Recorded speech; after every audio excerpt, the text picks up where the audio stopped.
The Rio +20 Environmental Summit has ended with heads of state signing hundreds of commitments to sustainable development. But not everyone is happy. Some officials, environmentalists and NGO members say the conference was a failure. Rob Reynolds reports. Many environmentalists, anti-poverty activists and diplomats call the Rio summit a big disappointment. But not UN Secretary General Ban Ki-moon. This is a great success. This outcome provides a solid foundation to put the people, all of us, toward the greater sustainable path. That's not quite the way Mohammed Waheed sees it. He's the president of the Maldives, a low-lying island nation threatened by rising sea levels. The language could be stronger, and we could have much clearer statements of commitment and guarantees. Ambitious proposals, including phasing out fossil fuel subsidies and underscoring women's rights to contraception, were watered down or eliminated.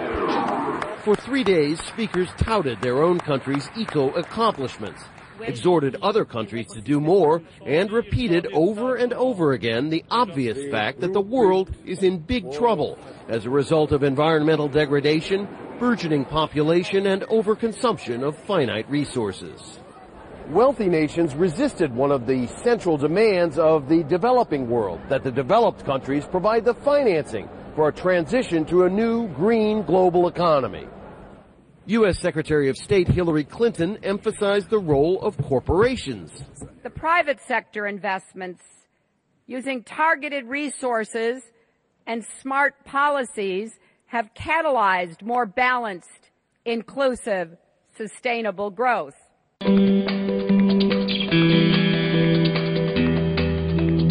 In a room full of joyful delegates, Brazilian President Dilma Rousseff signalled the closing of Rio +20 with UN Secretary-General Ban Ki-moon.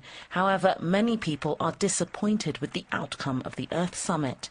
Environmental groups are calling the event a failure of leadership.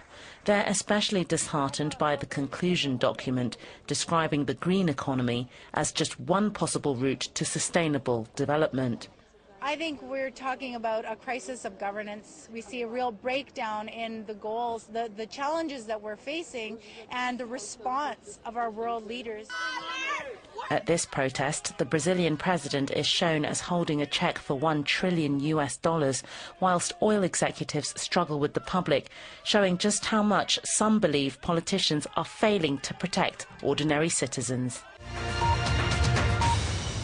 With the Rio +20 now over, officials here say the city is ready to host major international events. My impression, everybody was feeling very secure and at the same time not without excessive restrictions.